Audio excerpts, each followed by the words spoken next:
ఒక్కరోజు నిద్ర 6 నెలల చేటు అని పెద్దలు అంటూ ఉంటారు. కళ్యాణ కర్ణాటక రాజ్యోత్సవాన్ని ఈ రోజైతే ఎర్లీగా లేచాను. లేకపోతే రోజు 6:30కి అయితే లేచేదాన్ని. నైట్ పిండి రుబ్బుకొని పడుకునేసరికి 12 అయింది. పిండి చట్నీ కోసం అన్ని పప్పులు వేయించుకొని పెట్టుకొని, పచ్చిమిర్చి వేయించుకొని పెట్టుకొని, తిరుగుమాత వేసేసుకొని పెట్టుకున్నాను. మార్నింగ్ 8కే ఫ్లాగ్ హోస్టింగ్ ఉంది. అలాగే బాబు ట్యూషన్ కి వెళ్ళిపోయి వచ్చిన తర్వాత హడావిడి అవుతుంది. అమ్మాయి వెళ్ళిపోతే మళ్ళీ షాప్ లో కూర్చోవాలి అని ఇంకా మార్నింగ్ అన్ని ప్రిపరేషన్ చేసేసుకున్నాను. ఈ రోజు మినీ బ్లాగ్ వచ్చేసేసి డైలీ రొటీన్ ఫ్రెండ్స్. నాకు ఆఫ్టర్నూన్ నిద్రపోయే అలవాటు కూడా లేదు. ఎంత హెల్త్ ఇష్యూ ఉంటే తప్ప నిద్రపోను.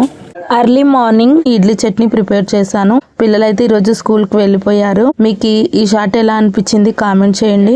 అలాగే వీడియోస్ ఎవరైనా కొత్తగా చూస్తున్నట్లయితే ఛానల్ సబ్స్క్రైబ్ చేసుకోండి. పచ్చిమిర్చి బ్లాక్ గా ఉన్నాయి. చట్నీ బ్లాక్ గా అవుతుందేమో అనుకున్నాను. కాకపోతే పచ్చిమిర్చి బ్లాక్ గా ఉన్నా కూడా చట్నీ అయితే బ్లాక్ కలర్ లోకి రాలేదు. ఇడ్లీ అయితే చాలా సాఫ్ట్ గా టేస్టీగా వచ్చాయి ఫ్రెండ్స్. మీకు ఈ వీడియోలో ఏ పాయింట్ నచ్చింది కామెంట్ చేయండి. అలాగే మీ ఊర్లో కళ్యాణ కర్ణాటక రాజ్యోత్సవ ఏ విధంగా సెలబ్రేషన్ చేసుకున్నారనేది నాతో షేర్ చేసుకోండి. Thank you for watching.